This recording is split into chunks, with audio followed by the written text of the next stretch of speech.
주께서 여기 계시는 것을 느끼고 계십니까? 자, 이 시간에 오늘 주님이 나와 함께 계신다는 것을 느끼는 귀한 시간이 되기를 원합니다. 가룟 유다가 맡은 돈깨가 무엇이었느냐?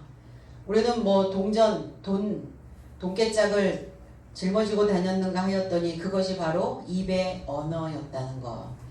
그래서 이 돈깨를 열어서 가난한 자들에게 하늘의 복음을 선포해야 하는데 가룟 유다는 가져만 가고 지식을 운반해 가서 저장만 해놓고 나누어 주지 않았으니 그는 도적이었다. 주께서 나의 삶에 계신다면 나는 사는 동안 내 입을 열어서 많은 사람들에게 나의 보화를 쏟아낼 수 있는 그러한 존재로 살아가기를 원합니다. 9절 유대인의 큰 무리가 예수께서 여기 계신 줄을 알고 오니 이는 예수만 위함이 아니요 죽은 자 가운데서 살리신 나사로도 보려 함이러라 그랬어요. 유대인 시작서부터 끝까지 유대인이 늘 등장을 합니다. 주님 유대인이었고 유다의 족속이었고, 그래서 이 유다, 유대, 이 히브리어에서 예후다라고 하는 의미가 이 손과 연결이 되어집니다. 유대인들은 손은 뭐냐? 힘이요, 그리고 능력이요, 그리고 방향을 이야기하고 있습니다. 그럼 이 유다라고 하는 이 손은 어떤 손을 가지고 있느냐? 쥔손이 아니라 편손입니다. 그리고 우리는 주먹을 져야 되는 때가 있고 주먹을 펴야 되는 때가 있죠. 그리고 우리는 주먹을 불끈 쥐고 태어났다가 우리는 살면서 이 쥐었던 손을 놓는 것을 인생의 과정이라고 이야기를 합니다. 그런데 아직 여전히 유아적 사고, 어린아이적 삶에서 성장하지 못한 자는 여전히 주먹을 쥐고 삽니다. 그럼 이 유다가 되어진다는 것은 뭐냐? 쥐었던 손을 놓는 겁니다. 손을 피면 어떤 상황이 벌어집니까? 거기에 많은 것을 담아낼 수가 있어요. 우리가 무엇인가를 담을 때, 무엇인가를 받을 때 우리는 두 손을 펴서 받습니다. 그리고 내가 무엇인가를 기록하고자 할 때 그 기록을 손바닥에다가 기록을 합니다. 이게 바로 유대라고 하는 유대인의 의미입니다. 그러면 손을 편 자는 어떤 자냐? 귀한 이름을 남길 수 있다는 거예요. 그러면 손을 편 자는 왜 귀한 이름을 남길 수 있다는 것인가? 손을 펴서 그 안에 너무나 많은 내용들을, 많은 지식들을, 많은 지혜들을, 많은 보화를 그 안에 담아두었다는 겁니다. 그래서 귀한 이름을 새기는 손이 되어져야 되는 것입니다. 그리고 우리는 어때요? 내 마음에 흡족한 사람을 만나면 두 손 들어 환영하죠.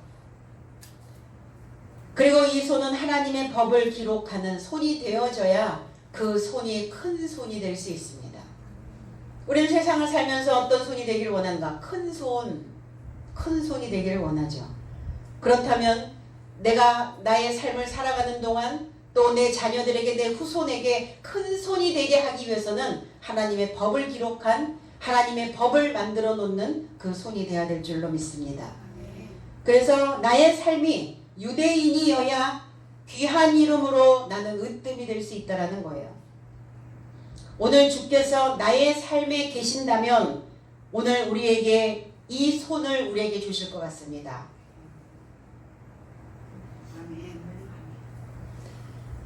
엄지척, 말이 필요 없죠. 사실은 손 하나면 그 모든 것들이 다 표현되어질 수 있는 것이 손입니다. 이게 유대예요. 그럼 우리가 신앙생활하는 이 과정이 뭐냐? 유대인화 되어져 가는 과정이라는 거예요. 유대인화. 그래서 내가 어떤 손으로, 어떤 수단으로, 어떤 방법으로, 그리고 내 삶의 방향을 어떻게 설정하며 가고 있는가? 이게 유대인이에요. 나의 방법은, 내 수단은 하나님이어야 하고, 내가 걸어가야 되는 그 인생의 항로에서 내 인생의 방향은 바로 주께서 계시는 높은 삶이라는 겁니다. 높은 삶이 바로 귀한 이름을 가지고 있는 귀명한 자라는 거라고 말씀하고 있습니다. 그래서 이 유대인화 되어져 가는 이 과정을 거치고 있는 자들은 하나님이 주시는 이 성경 지식을 통해서 내 손바닥 안에 기록되어져 있는 하나님의 법을 통해서 자기 복원력을 갖게 되는 겁니다. 내 안에 기록되어진 대로 내 삶을 충분히 만들어낼 수 있기 때문입니다.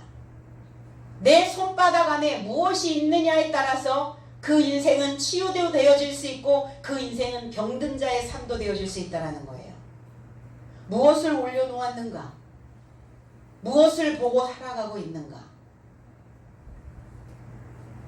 그래서 많은 사람들은, 점을 치는 사람들은 관상도 보지만 손금도 봅니다. 손에 얼마만큼 금이 가 있는가, 그 금선을 따라서, 손금에 그려져 있는 선을 따라서 그 인생의 방향이 정해진다라고 봅니다. 그럼 우리의 손은 어떤 손이어야 하는가? 우리의 손 안에 하나님의 선이, 하나님의 말씀의 굵은 선이 그 안에 기록되어져 있어야 내 삶의 방향을 인도해 줄 수 있다라는 겁니다. 그래서 어떤 방향을 가르칠 때, 지시할 때 방향등을 켜죠. 손을 뻗치게 됩니다. 얘 유대인이에요. 그래서 우리가 가는 이 유대인의 삶은 겉의 삶에서 내 속의 삶으로, 표면적 유대인에서 이면적 유대인의 삶으로 우리는 변천 과정을 경험해야 되는 것입니다. 에스겔 8장 17절로 18절에 인자야 내가 보았느냐? 유다 족속이 여기서 행한 가증한 일을 가볍다 하겠느냐? 그들이 강포로 이 땅에 채우고, 강포라는 것은 거짓된 거라는 거예요. 헛된 것이라는 겁니다. 헛된 것으로, 거짓된 것으로 그들의 땅을 채우고 또다시 내 노를 격동하고 심지어 나뭇가지를 그 코에 두었느니라. 그러므로 나도 분노로 갚아 불쌍히 여기지 아니하며 긍휼을 베풀지도 아니하리니 그들이 큰 소리로 내 귀에 부르짖을지라도 내가 듣지 아니하리로다. 주고 받으시겠다는 거죠. 신랑과 신부는, 남편과 아내는 조건부 사랑입니다. 우리는 계약을 하죠. 결혼 혼인서를 씁니다. 결혼을 한다는 것, 내가 하나님과 내 삶이 남편과 아내의 삶으로 연결되어진다는 것은 주고 받아야 되는 거예요. 남편이 무한정 쏟아줄 수 없고 아내가 무한정 희생할 수 없는 거라는 겁니다. 그러니까 네가 한 만큼 나도 이만큼 할 거야. 분명 이런 조건적인 사랑 안에서 우리가 행해야 될 것들이 무엇인지를 바로 찾을 수 있는 그 능력을 키워주시는 것입니다. 그 유다가, 그 유대인들의 신앙관이 어떠하였는가? 다 바깥에 보여지는 거짓된, 허황된, 가증한 것들을 행하고 있었다는 겁니다. 보라! 여기서 심지어 나뭇가지를 그 코에 두었느니라. 여기를 재해석하면 보라! 그 나뭇가지를 그 코에 향하여 내던져버렸다. 이건 무엇을 어떻게 해석을 해야 되는가? 이스라엘 백성들을 포도원이라고 했습니다. 그 포도원에 심겨져 있는 그 나무를 유다라고 말했습니다. 그러니까 이 나무까지는 유다 족속을 이야기하고 있는 거예요. 보라! 유다 족속이 그 코를 향하여, 이 코는 무엇이냐? 목숨이 나가는 곳입니다. 목숨이 들어왔다 나갔다 하는 곳이에요. 그 목숨을 내던져버렸다고요. 그 목숨을 향하여 하나님을 보내버렸다는 거예요. 하나님이 중요한가, 목숨이 중요한가 하여 보았더니 이 유다 족속들이, 이 유대인들이 목숨에 비중을 뒀더라 이거예요. 그래서 이 코는, 그래서 우리가 무엇인가 흥분하거나 내 마음이 안정을 찾지 못했을 때 콧바람이 나가기 시작합니다. 그리고 다른 생각을 할 때 콧바람이 들어왔다 이렇게 얘기합니다. 자, 콧바람이 들어온 거예요. 하나님은 관대 없고, 하나님은 관심도 없고, 이 신앙의 굴레 안에서 우리는 그저 내 목숨의 것을 채우기 위한 그 욕망의 허위적인 마음들을 갖고 가고 있다는 겁니다. 유다로 섬겨져야 하는 유다가 누굽니까? 이제 그리스도 예수, 그 그리스도 예수를 섬겨야 되는 우리의 유다 족속들이 그 목숨으로 인하여, 그 콧바람으로 인하여 그리스도 예수를 날려버렸다고요. 목숨으로 인해 예수를 내어 던져버리고 유다의 성읍들이 다무스 신을 위해서 애곡하고 동쪽의 태양에게 예배하였다 그랬어요. 이 유다 족속들이 행했던 강포한 짓들이었습니다. 이 일이 결코 가볍지 않다. 하나님은 이렇게 말씀하셨거든요. 유다의 성도들이, 유다의 신부들이 다무스라고 하는 이 신은 어떤 신이냐? 베니스의 신입니다. 이 베니스라고 하는 의미는 충성스러운 아들, 생산의 신이라는 의미를 가지고 있어요. 이 베니게라고 하는 이 의미는 자주색이라는 의미를 또 가지고 있는데, 이 자주색 염료를 만드는 주 원료가 무엇이냐면 뿔고동 조개에서 나오는 그 염료를 추출합니다. 그러니까 이 자주색 물감, 이 자주색 염료를 만들어내는 이 과정이 굉장히 어렵고 힘든 과정이에요. 그러니까 이 자주색 물감으로 옷을 만들어 입는 자들은 귀족들이었어요. 그래서 요셉도 자주색 옷을 입혔죠. 그러니까 이 지중해 연안에 있는 이 지역에 위치하고 있는 이 베니게에 있는 다무스 신은 풍요의 신이에요.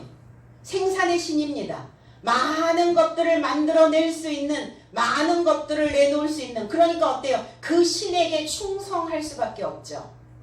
그 유다가. 그리고 동쪽에 있는 그 신에게 예배하였다 그랬어요. 동쪽에 있는 신인, 동쪽은 어디냐? 에덴입니다. 그럼 에덴의 어떤 신에게? 태양신. 에덴에서 섬겼던 태양신이 누굽니까? 나하시입니다. 뱀이었어요. 하와에게 미혹하였던 그 뱀이 이렇게 말했죠. 네가 이 선악과를 먹는 날에는 네 눈이 밝아져 하나님처럼 될 것이다. 그러니까 결국은 이 나하시라고 하는 이 뱀의 의미는 무엇이냐? 자기 경험적 신앙입니다. 배경도 없고 하나님의 지식도 없고 하나님의 이 말씀에 본이 어디에 있는지, 이 말씀의 출처가 어디에 있는지 아무것도 근거를 제시할 수 없는 그냥 자기의 경험적 신앙에서 나오는 이것을 우리는 뱀이라고 말합니다. 그러니까 우리는 다무스 신이요 태양 신이요 이게 전혀 하나님하고 무관한 신이라고 우리는 자꾸 생각을 하는데, 우리가 하나님을 다무스 신처럼 섬기고 있더라 이거예요. 우리가 하나님을 태양 신으로 섬기고 있더라 이거예요. 하나님은 하나님이어야 하는데 하나님을 다무스 신으로 둔갑시키고 하나님을 태양 신으로 변화시킨다는 겁니다. 우리가 성경 안에 있는 하나님을 믿고 있는데 어떻게 여기에 다른 신을, 나 외에 다른 신을 섬기지 말지니라 라고 하는 그 계명을 우리에게 주셨겠어요. 나를 다른 신으로 둔갑시키지 말라는 거예요. 하나님을 하나님으로 섬겨야 되는데 하나님을 다른 신으로 섬기고 있다는 겁니다. 그래서 우리는 하나님을 어때요? 하나님을 풍요의 신으로 섬기고 있지 않나요? 그래서 목숨이 배 터지게 먹기를 원하고, 그리고 향락하고 내 눈을 즐겁게 하는데 그 발걸음을 옮기면서 표면적 유대인으로 거칠게는 하고 있으나 또 그 안에 에덴에 있는 그 태양신을 향하여 예배하고 있는, 자기의 그 목숨만을 위하여 먹고 마시고 입고 있는 그러한 삶이었다는 겁니다. 누가? 유다인 우리들이. 이게 남의 일이라고 생각하시면 안 되죠. 이건 남의 이야기라고 받아들이시면 안 되는 거죠. 2020년에 신앙생활을 하고 있는 우리 모두에게 주시는 메시지라는 겁니다. 내 안에 혹여 하나님을 생산의 신 정도로 섬기고 있지는 아니한가? 혹시 내가 하나님을 믿으면서 내 경험적인 것들이 더 많이 내 신앙관을 주관하고 있지는 아니한가? 생각해 봐야 되는 문제라는 겁니다. 말씀을 향한 열망, 그 말씀을 향한 열망은 없는 자들이에요. 오늘 이제 내가 표면에서 겉으로 보여지는 그 신앙 안에서 이제 내 내면의 이면의 신앙이 가지고 있는 유대인의 삶이 되어지기 위해서는 말씀이 내 속에 촘촘히 하나님의 삶으로 들어박혀야 되고, 그리고 그 말씀이 내 안에 들어박혀 있다면 우리는 그 말씀을 통하여 사유할 수 있어야 된다는 겁니다. 사유할 수 있는 자, 생각에 힘을 갖는 겁니다. 누구나 다 생각은 하고 살아요.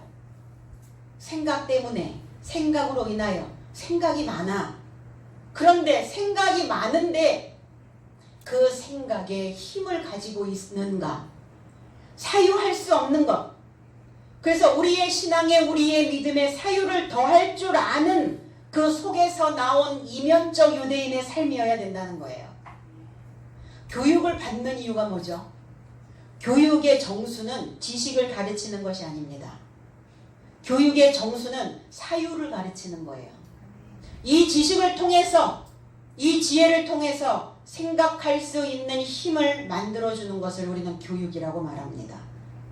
그러면 이 신앙생활 안에서 우리는 단지 그냥 내 눈에 보이지는 않지만 어딘가에 계시는, 마음에서 믿어지지는 않지만 억지로라도 믿어야 되는 척하는 그러한 것을 향하여 가고 있는가? 그것이 중요한 게 아니라 내 안에서 얼마만큼 하나님의 말씀이 내 안에 들어와 있다면 그 말씀을 통해서 나는 생각하는 힘을 얻어낼 수 있는가 없는가에 포인트를 둬야 된다는 겁니다. 오늘 우리는 주께서 내 곁에, 주께서 지금 여기에 계신 줄을 내 피부로 느껴야만 된다는 겁니다. 내 눈에 보이지 않지만 분명히 이 공기와 함께, 나의 이 호흡과 함께, 내가 들숨과 날숨을 하는 그 숨과 함께 주님이 여기 계신다라는 것을 느낄 때 주님은 내 삶과 함께 호흡하고 계신다는 것을 깨달아야 될 줄로 믿습니다. 종교는 있는데, 교회는 있는데 하나님은 없는, 종교만 있는, 신은 없는 그러한 교회가 되지 않으려면, 종교만 있고 하나님이 없는 그러한 신앙인이 되지 아니하려면, 신선한 말씀으로, 교회는 어떤 곳이냐? 신선한 말씀으로 발효시킨 이 마음들을, 그 정신들을 우리의 삶에 매달아줘야 된다는 겁니다. 말씀이 주렁주렁 매달아야 돼요. 금은 보아 주렁주렁 매달고 다니면 뭐 할 거냐고요. 말씀이 주렁주렁 매달려야죠. 그러니까 인간의 이 욕망의 허기가 채워지지 않으니까 무엇인가를 달아요. 명품도 걸치고, 무엇인가 또 뱉어지게 먹기를 원하고, 무엇인가 거치대를 너무나 많이 한다는 겁니다. 교회가 거치대 할 게 뭐가 있어요? 비싼 선물들 들여서 교회 문은 꽁꽁 닫아놓고 지키고 있고 뭐 할 거냐고요. 이제 내 삶이, 내 생각이 하나님의 말씀으로 채워지는 귀한 성전이 되어진다면 오늘 내 삶 속에서 생장점을 만들어낼 줄로 믿습니다. 정단 분열 조직, 이 정단 분열 조직이라는 것을, 식물은 나무를 심으면 정단 분열 조직을 합니다. 가지 맨 끝에서 이 식물의 생장축이 있어요. 그러니까 세포를 증식시키는 것을 정단 분열 조직이라고 말합니다. 그럼 교회는 뭐 하는 곳이냐? 정단 분열 조직으로 교육시키는 곳이에요. 그 인생의 생장점을 만들어낼 수 있도록. 그런데 이 식물이 한 줄기에서, 그 뿌리에서 한 줄기에서 잎이 나고 하나의 축을 따라서 쭉 생장점을 만들어냅니다. 그렇다면 하나님의 말씀이 하나의 축으로 연결되어져서 창세기와 계시록까지 하나의 연결되어진 그 하나의 축을 만들어 놓고 그 하나의 축을 통해서 정단 분열 조직으로 생장점을 만들어 가는 겁니다. 날마다 새싹이 돋는 거예요. 날마다 무엇인가 내 삶에서 새로운 것들을 내놓는 겁니다. 그럼 맨날 내 환경을 뒤지고 없냐? 아니면 내가 가지고 있는 무엇인가를 맨날 바꿔야 되느냐? 가구를 바꾸느냐? 뭘 바꾸느냐? 인테리어를 바꾸느냐? 그게 아니라는 겁니다. 사유할 수 있는 세포를 날마다 내 삶 속에서 만들어내는 거예요. 신앙의 목적입니다. 종교의 가르침이에요.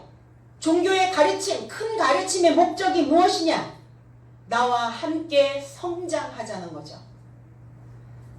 그래서 예수께서 나와 함께 여기 계심을 느껴야 돼요. 우리의 오감을 열어서 느낄 수 있어야 된다는 겁니다. 그래서 내 삶에서 생장점이 있는 곳에 계신다는 것을 인식하기를 원합니다. 예수만을 인한 것이 아니라 이 큰 무리들이 예수만을 보러 온 것이 아니라 죽은 삶에서 일어난, 죽은 삶에서 살리신 나사로를 보고자 했어요.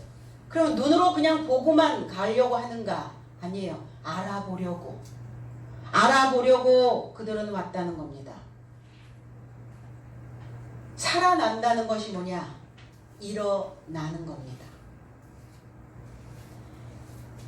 보려고, 구경하려고, 여러분 교회 보려고 왔어요? 예배 보려고 왔습니까? 구경하러 오셨습니까? 그렇지는 않죠. 알아보려고 온 겁니다. 뭘 알아보려고요? 파악하려고. 말씀의 의미를 파악하고 그 말씀을 알아보고, 그래서 표면적 유대인의 죽은 신앙에서 일으켜 세운 그 목적이 무엇인지를 알아보고 파악하려고 온 겁니다. 왜 알아보려고 왔을까요? 나사로를. 나사로가 그들과 함께 있었던 자였습니다. 표면적 유대인이었어요. 겉으로 믿는 자였습니다. 그러니까 속은 하나도 없는 거예요.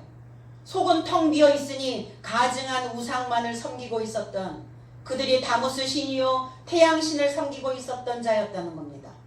그런데 그들과 함께 있었던 그 무리 속에서 나사로는 이탈했거든요. 모반을 했다는 거예요. 단순한 배신인가? 아니면 혁명인가? 마리아의 반역은 단순한 배신이었을까? 반역이었을까? 아니면 혁명이었을까? 혁명이었다는 겁니다. 나를 둘러 덮고 있는 내 생각을 발가벗기는 거예요. 그거를 뭐라고 얘기하느냐? 그거를 타작이라고 말합니다. 타작 안 하실래요? 수학 안 하실 겁니까? 타작을 해야 알곡이 수확될 게 아닙니까? 내 마음의 진짜가 무엇인지도 알지 못하는 상태에서 이대로 갈 수는 없잖아요. 나는 알맹이로 존재하는가? 아니면 여전히 표피를 벗기지 아니하는 그 나달로 존재하는가를 알아보셔야 될 거 아니에요. 나는 정말 하나님을 중심을 알고 믿고 있는가? 그 핵심적인 요인들을 알고 믿는가? 아니면 아무것도 아닌 상태에서 겉만 보고 그냥 믿고 있는가를 깨달아야 될 거 아닙니까? 오늘 마리아의 반역은 혁명이었던 것처럼 나사로도 종교혁명을 일으키고 있는 겁니다. 종교혁명. 잘못된 관행을 답습해서 따라가고 있는 그 형태로부터 혁명을 일으킨 거예요. 불의한 것에는 저항할 수 있는 능력을 키우는 저항 권능력을 가르쳐야 되는 겁니다. 비판적 사고가 무엇입니까?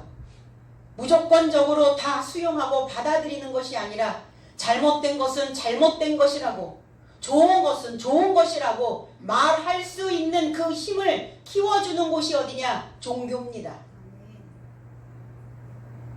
그래서 오늘 종교 혁명을 일으킨 나사로를 향하여 그를 알아보려고 온 겁니다. 그 관습이 붕괴돼야 하니까 종교 지도자들은 어때요? 원치 않죠. 기존에 있는 것들을 무너뜨리는 것을 원하지 않습니다. 이 종교 지도자들은 분노한 거예요. 표면적으로 믿는 척, 그런 척, 되는 척, 교회가 하나님이 계신 척, 성령이 계신 척, 성도들의 삶에 정당 분열 조직이 만들어졌는지 만들어지지 않았는지 그거조차 확인하지 아니하는 그 삶에서, 그 관행에서, 오래된 낡은 습관에서 혁명이 일어나기 시작한 겁니다. 오늘날 오늘 저와 여러분들에게 던져지는 이 화두가 혁명입니다. 종교혁명. 나만 해야 되는가? 다 해야죠. 코로나19가 이 종교에게 던져주는 영향이 무엇인가를 생각하게 됩니다. 집단 이기주의, 자기들밖에 모르는, 자기만 하고자 하는, 나만 옳다라고 주장하고 있는 이러한 체제가 무너지기 시작했어요. 정부에서 종교를 탄압한다고 생각해서는 안 돼요. 옳은 건 옳다라고 해줘야 되고, 옳지 않은 것은 옳지 않다라고 분명하게 말해줄 수 있어야 된다는 겁니다. 누가? 종교 지도자들이요. 오늘 나사로가 예수께서 나사로를 일어나게 하신 목적입니다. 그것이 답습하지 말라는 거예요. 그 관행들을 따라가지 말라는 겁니다. 고린도전서 3장 16절에 너희가 하나님의 성전인 것과 하나님의 성령이 너희 안에 거하시는 줄을 알지 못하느뇨. 알지 못하느냐? 지금 알아보지 못하고 있느냐? 알아봐야 되지 않느냐? 너희가 하나님의 성전이고 하나님의 그 성전이 그 안에 거주하고 계신다는 것을 알아봐야 되지 않느냐? 알아보지 않고 그냥 막 갑니까? 알아봐야죠. 내가 성전이 되어 있는가? 거룩한 전이 되어져 있는가? 거룩한 전이 되려면 거룩한 영이 채워져야죠. 거룩한 지식이 들어와야 될 거 아닙니까? 낡은 거, 오래된 거, 누구나 다 아는 이야기, 옛날 이야기만 해서는 우리 안에 정당 분열 조직이 만들어지지 않는다는 겁니다. 결단코 알아볼 수 있어야 돼요. 남편은 아내의 마음을 알아봐야 되고, 아내는 남편의 마음을 알아볼 수 있어야 돼요. 부모는 자녀의 마음을, 자녀는 부모의 마음을, 스승은 제자들의 마음을, 제자는 스승의 마음을 알아봐야 됩니다. 그래서 눈치가 있어야죠. 눈치코치. 그 마음이 어떤 것인지, 내 안에 주께서 계신다는 것을 알아차리고 있다면, 알아차렸다면, 알아봤다면 나는 내 속에서는 용출수가 올라와야 됩니다. 주님이 내 안에 여기 계신다는 것을 알아봤다면 용출수가 되어져 있어야 돼요. 솟쳐 나와야 됩니다. 뿜어져 나와야 되는 거예요. 용출수가 어떻게 나옵니까? 해양 광천수, 해저 용출수 이렇게 내죠. 그래서 용출수는 그 에너지가 커지거나 압력이 높아지면서 이 지면 위로 솟쳐 나오는 것을 용철수라고 얘기합니다. 이 용출수가 안 나오면 어떻게 돼요? 물은 계속 들어가기만 하고 계속 먹기만 하고 용출수가 되어져서 뿜어져 나와야 그 메마른 대지를 말라있는 인생들을 좀 적셔줄 거 아닙니까? 멀리서 찾을 거 없어요. 내 삶도 내 속에서 용출수가 올라오지 않으면 어때요? 갈급하단 말입니다.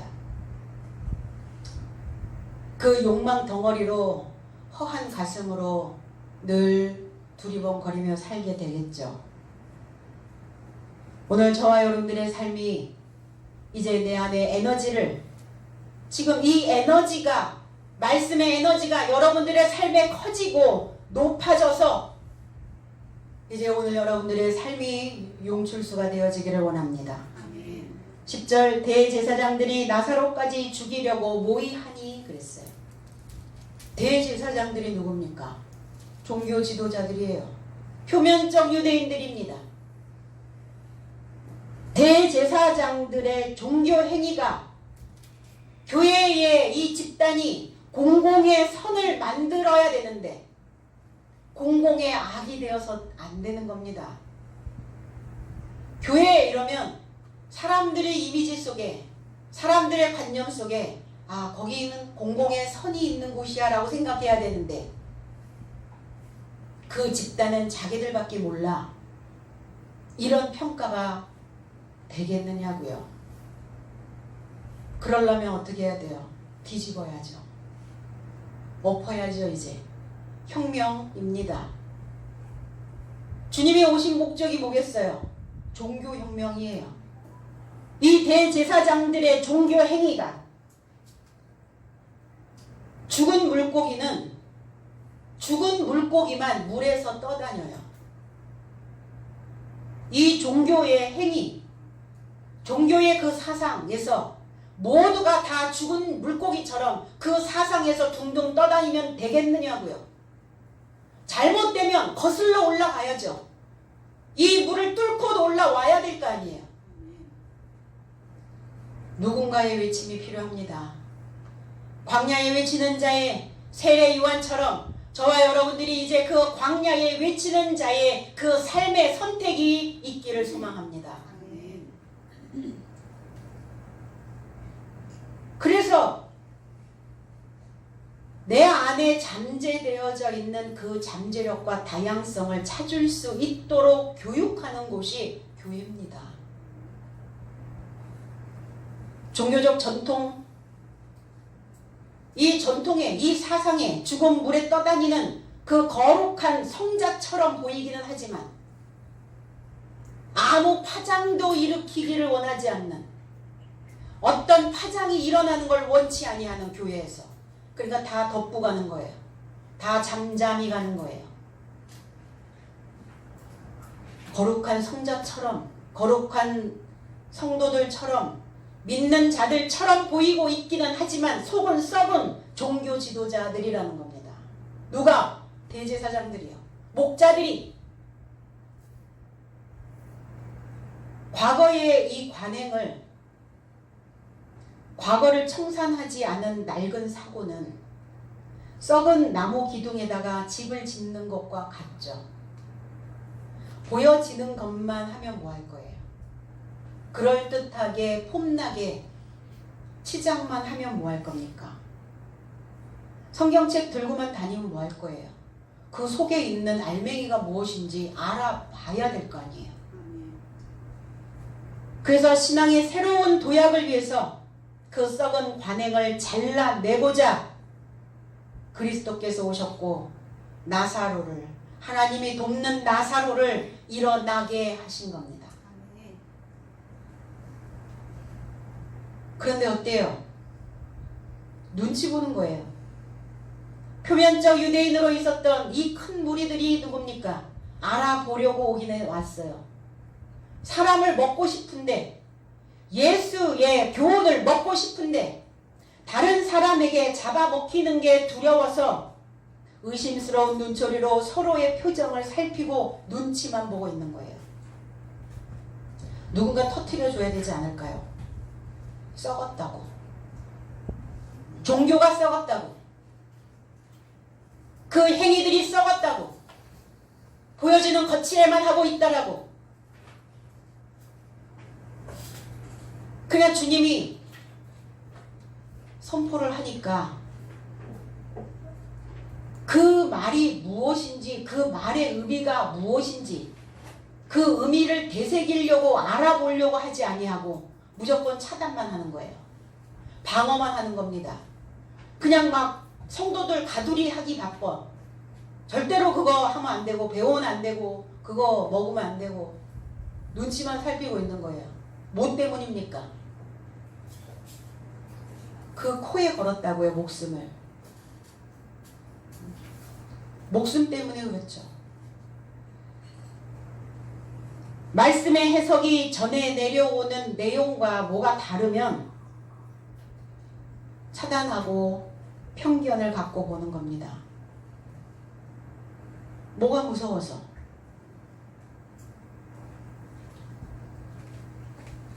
사람이 무서운가? 신이 무서운가? 이제 우리는 담대하게 우리의 소리를 내야 됩니다. 이 종교가 식인 종교가 되지 않도록. 식인 종교. 종교가 사람을 잡아먹어요. 사람을 잡아먹고 종교만 커요.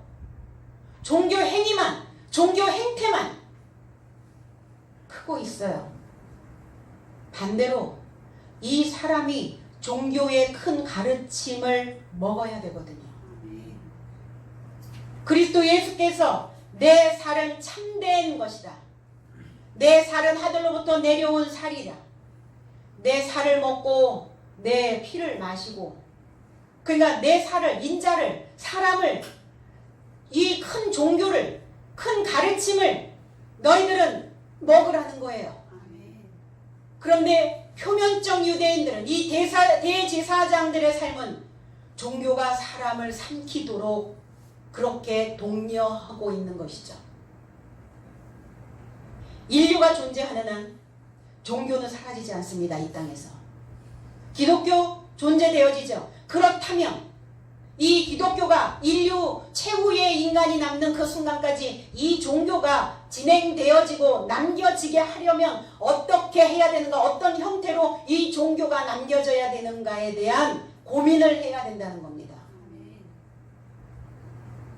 해봐야죠. 이제 내가 믿는 하나님이 진짜 하나님인지, 아니면 가장하고 둔갑하고 있는 그 태양 신인지 다모스 신인들을 알아봐야 된다는 겁니다. 이제는.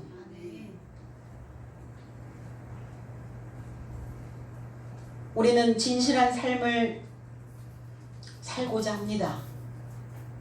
그리고 참된 삶을 살고자 하는 자들이 있어요. 분명히.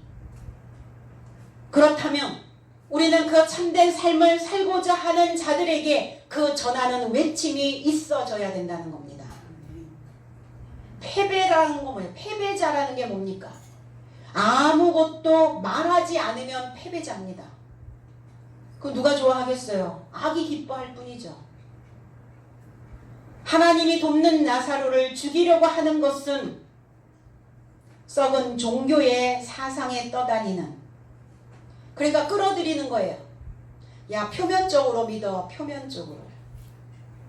교회 갔다 오면 숙제 다 한 거 아니야? 그렇게 믿으면 되지. 뭘 그렇게 힘들게. 그것이 곧 그 생각을, 사유할 수 있는 그 생각을, 그 힘을 파괴하는 일이라는 거예요. 종교병이 걸리면, 종교 중독이 되어지면 어때요? 이치를 몰라요. 돌아가는 이치를 모른다고요. 내가 어떠한 삶을 살아내야 되는지 삶의 의미 부여를 못한다는 겁니다. 그러면 삶의 의미를 부여하지 못하고 산다면 그는 죽은 자라는 거예요. 그 정신은 파괴되어진 자라는 겁니다. 그러니까 나사로를 죽이려고 논의하고 모의했다는 것은 뭐냐? 다시 표면적 유대인의 삶으로 끌어들이고자 함이라. 그들이. 누가? 대제사장들이. 하나님의 말씀을 대언하는 자들이. 하나님의 말씀을 가지고 예배하는 자들이. 우리 교회에서 어떤 파장도 일어나지 않도록 그냥 단둘이만 시키는 거예요. 더 이상 알려고 하지 마. 판도라의 상자야. 다쳐. 너무 많이 알면. 그런가요? 알아봐야 된다는 거 주님은. 고린도후서 3장 6절에 저가 또 우리로 새 언약의 일꾼 되기에 만족해 하셨으니 의문으로 하지 아니하고 오직 영으로 함이니 의문은 죽이는 것이요 영은 살리는 것임이니라 그랬어요. 나사로를 죽인다는 것은 뭘로 죽이느냐? 의문으로. 이 의문이라는 단어는 뭐냐면 그람마라는 단어예요.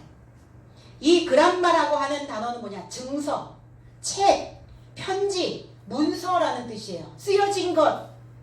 그러면 나사로를 대제사장이 무엇으로 죽이려고 하는 거예요? 자기 안에 기록되어져 있는 문서로, 자기 속에 기록되어져 있는 증서로, 자기 속에 기록되어져 있는 그 책으로 죽이려고 한다는 거예요.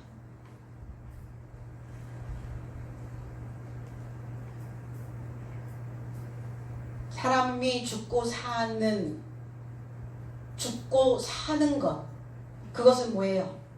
그 사람에게 무엇을 기록해 주느냐에 따라서 그 사람은 살 수도 있고 그 사람은 죽을 수도 있습니다. 그게 기록된 거예요. 문서입니다. 그럼 우리는 지금 기록되어져 있는 증서를 보고 있죠. 문서를 보고 있습니다. 그래서 주님은 그 돌판에 새겨졌던 그 문서가 이제 너희의 신비에 새겨져야 된다고 말씀합니다. 돌판에 새겨져 있는 그 문서는, 돌판에 새겨져 있는 그 증서는, 그 문자는 죽은 것이에요. 그거를 보고, 그거를 알아보고 믿지 않는 자는 다 죽게 되어진다는 겁니다. 살았으나 죽은 자요. 삶의 의미를, 정단 분열 조직을, 내 삶에서 어떤 혁명을 일으키지 못하는 자는 죽은 자라는 겁니다. 바로 이 말씀 66권이 우리가 보고 있는 이 책이 이게 증서입니다. 이게 문서예요.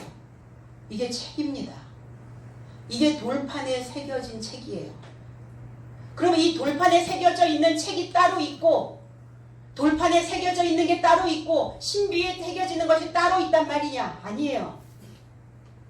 돌판에 새겨져 있는 것, 문자를 이제 풀어서 해석하면 그 글자가 내 속에 신비에 새겨진다는 겁니다.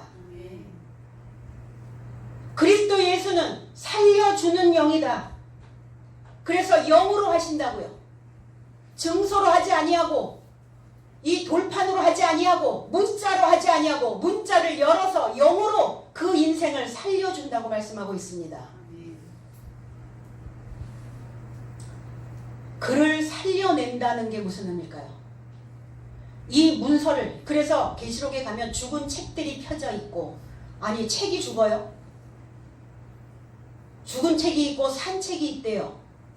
죽은 책은 무엇이고, 이해되지 않은 책이면 죽은 책입니다.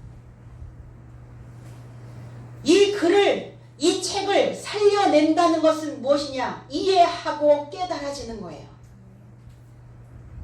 이 말뜻을, 성경에 있는 말뜻을 알지 못하고 있다면 죽은 책입니다. 그러니까 이 말뜻을 풀어주지 않은 상태에서 그냥 문자적인 증서만, 문자적인 것만 주겠다는 거예요. 누가? 대제사장이 누구에게? 그 성도들에게. 그러니까 살았으나 죽은 자요. 그게 무슨 의미인지 그거를 깨닫고 가야 된다는 겁니다.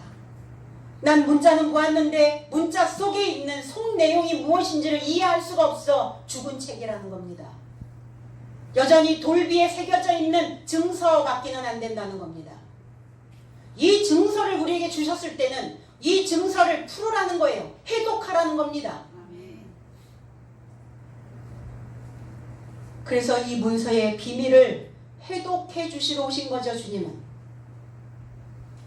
그런데 이해할 수 없고 듣지 못한 내용이었기 때문에 사실은 거부한 거죠. 누가? 표면적 유대인들이, 대제사장들이.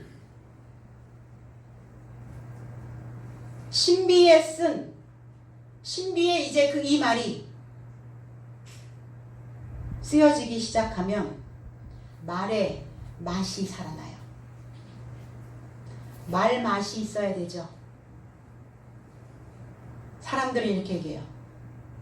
말을 그렇게 뽐새 없이 해. 말을 이렇게 개떡같이 해. 맛이 있다는 거예요, 없다는 거예요? 말이 맛이 없다는 거죠. 말이 이해되어지고 말이 깨달아져야 말 맛이 살아납니다. 말 맛을 가지고 있는 자는 그 말에 거침이 없어요. 꼭 쏟아내는 거예요. 감정 쏟아내는 겁니까? 아닙니다. 합리적 사고를 쏟아내는 거예요.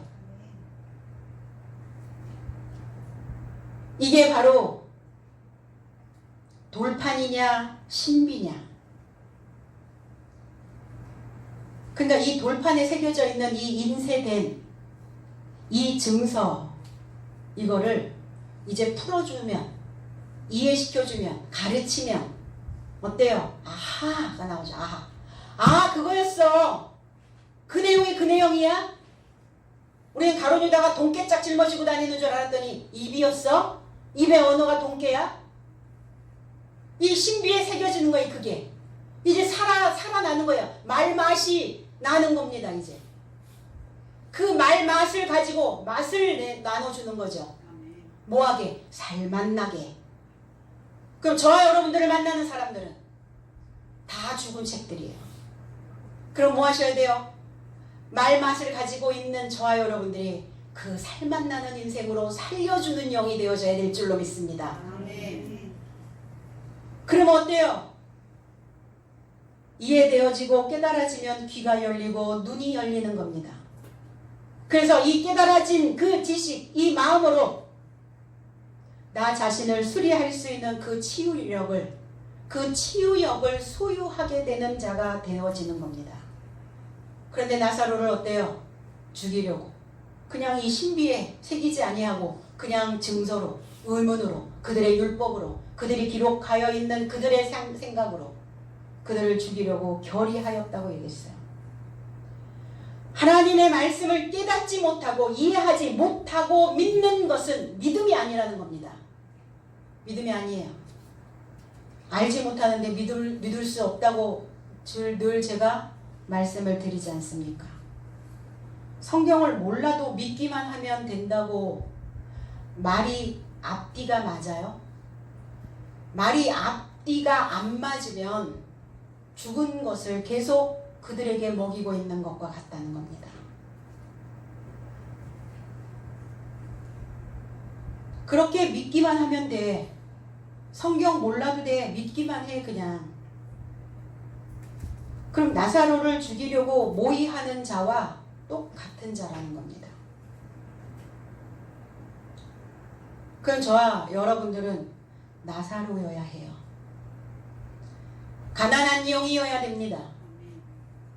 그리고 하나님의 것을 받아들일 수 있어야 된다는 겁니다. 그 하늘의 지식을 가지고 높은 지식을 받아들여서 내가 가지고 있는 그 잘못된 생각들을 죽어서 그 사상에 떠다니는 똑같은 패턴으로 그 내 사상의 바다에서 둥둥 떠내려 다니고 있는 그 생각들을 이제 우리는 버려야 되는 것입니다. 11절 나사로 까닭에 많은 유대인이 가서 예수를 믿음이러라 그랬어요. 나사로로 인하여 나사로의 혁명에 동참한 자가 있고 나사로의 혁명에 동참하지 않은 자들이 있습니다. 그럼 오늘 나사로 까닭에 믿은 유대인들은 어떤 자들입니까? 모르고 믿었던 유대인의 삶에서 그들이 물러가서 유대인이 가서라는 단어는 가서 근데 간 게 아니라 물러갔다고요. 알아보고 믿는 유대인의 삶으로 예수께 이르고자 그들은 이제 물러가서 믿기 시작했습니다. 물러가야 돌이킬 수가 있어요. 진정한 신앙을 갖기 위한 용기를 낸 자들이죠. 기존에 있었던 그 컨트롤 박스에서 나오는 거예요. 기존에 있었던 그 장로의 유전에서 벗어나는 겁니다. 그냥 말만 앞세우는, 뭔가 좋은 말 같기는 한데 그 말에 내용은 하나도 없어. 그 신앙에서 벗어난 자들이에요. 말을 했다면 그 말의 내용이 무엇인지를 이해시켜 줄 수 있어야 되잖아요. 단어만 던져주고 끝나나요? 풀어줘야죠. 해석해 줘야 될 거 아니에요. 바로 이 용기를 낸 자들이 자기의 삶의 평화와 그리고 자기의 삶의 조화를 찾을 수 있다는 어떤 결론을 내린 자들이라는 겁니다.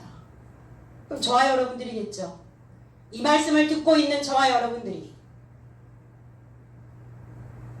이제 내가 그동안 살아왔던 그 신앙관에서 그 삶에서 이제 벗어나서 새로운 삶으로, 새로운 패턴으로 내가 옮겨지기를 원하는 용기를 낸 자들이라는 겁니다. 그래서 참된 자신의 모습을 소유하고 주께서 지금 여기에 계시도록, 주께서 여기에 계시게 하려면 어떻게 돼요? 내 마음의 공간을 만들어내야 될 거 아닙니까? 빽빽하게 내 생각으로 들어차 있으면 주님이 여기 계실 수가 없잖아요.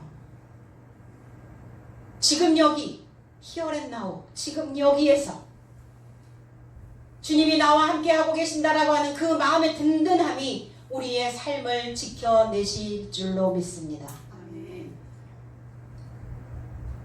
가서 핍하고, 이게 물러가다, 떠나다, 사라지다 라는 의미를 가지고 있어요. 이제 모르고 믿었던, 이 삶에서 겉으로 믿었던, 아는 체 하면서 믿었던 유대적 삶에서 완전히 물러가는 거예요. 완전히 사라지는 겁니다. 완전히 아래에다가 그냥 묻어버리는 거예요. 이걸 물러가다라는 의미를 가지고 있어요. 뭐하지 못하도록, 다시는 그 옛것이 공에 쳐들지 못하도록 세포에 배어있는 습관들이 기억되어져 있는 세포들이 있다는 겁니다. 우리에게. 건드려지지 않았을 때는 다 된 것 같으나 건드려졌을 때의 내 모습이 어떠한가를, 그래서 물러가야 돼요. 하는 척, 아는 척, 된 척 하는 그 삶에서 완전히 사라져서 종교적 거칠에서 완전히 떠나간 자들의 모습입니다. 마태복음 9장 6절에 그러나 인자가 세상에서 죄를 사하는 권세가 있는 줄을 너희로 알게 하려 하노라 하시고 중풍병자에게 말씀하시되 일어나 내 침상을 가지고 집으로 물러가라 하시니 그랬어요. 집으로 가라 하시니가 아니라 물러가라 하시니, 베드로에게 사단아 내 뒤로 물러가라.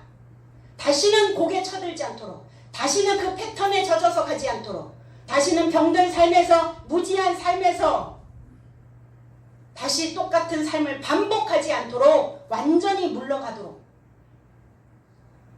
물러가면 반복하지 않습니다. 그럼 뭐 하셔야 돼요? 물러갈 수 있도록 인식해야죠. 내 과거의 패턴들이 물러갔는가? 아니면 여전히 한 발을 들여놓고 있는가 내 삶에. 오늘 이 중풍병자에게 하셨던 말씀입니다. 일어나라. 일어나라 라고 하는 이 단어는 두 단어의 합성어입니다. 일어서다라는 단어와 나가라라는 단어의 두 합성어. 일어서 있기만 하면 뭐 할 거예요? 서 있기만 하면 뭐 할 거야? 일어섰으면 나가야죠. 밖으로 나가야죠. 내 잘못된 생각, 나는 이제 그거 다시는 반복하지 않을 거야. 일어섰어. 그 생각은. 일어섰으면 뭐 할 거예요? 다른 삶으로 나가야죠. 이제 다른 색깔로 나를 나갈 수 있도록 해야 된다는 겁니다. 일어나라. 일어나라. 일어서라가 아니에요. 일어나라. 에게이로, 이걸 부활이라고 말합니다. 부활. 새로운 생각으로 새로운 생장점이 만들어지는 것을 부활이라고 말해요. 일어났어? 그럼 나가야지. 네 마음에 머물러 있지 말고 잘못된 생각에 머물러 있지 말고 나가야지 바깥으로. 그리스도 예수가 십자가에 못 박혔던 그 시간이 제 육시였습니다. 그 육시가 어때요? 밖으로 나가는 시간이에요. 나가는 거예요. 나가서 뭐예요? 나가서 용출수가 되어져서 지면을 덮는 겁니다. 우리의 사상으로, 새로운 지식으로, 새로운 패러다임으로. 어디가? 교회들이요. 하나님의 신부들이, 하나님의 성도들이 이제 나가서 뭐 하셔야 됩니까? 그 말맛을 많은 사람들에게 맛보게 해줘야 될 거 아니겠습니까? 늘어진 나를 일으켜 바깥으로 나가고 새로운 나의 역사를, 새로운 나의 스토리들을 이제 살아있는 책으로 기록해야 될 줄로 믿습니다. 지금부터입니다. 지금 여기. 지금 여기에 나와 함께 계시는 그 주님과 함께 동행하면서 새로운 패러다임을, 새로운 역사를, 새로운 말씀을 내 안에 주렁주렁 매달고 그 새로운 말씀들로 인하여 사유하는 그 능력을 키워낼 수 있는 시온성교회 백성들이 되기를 주님의 이름으로 축복합니다. 기도하겠습니다.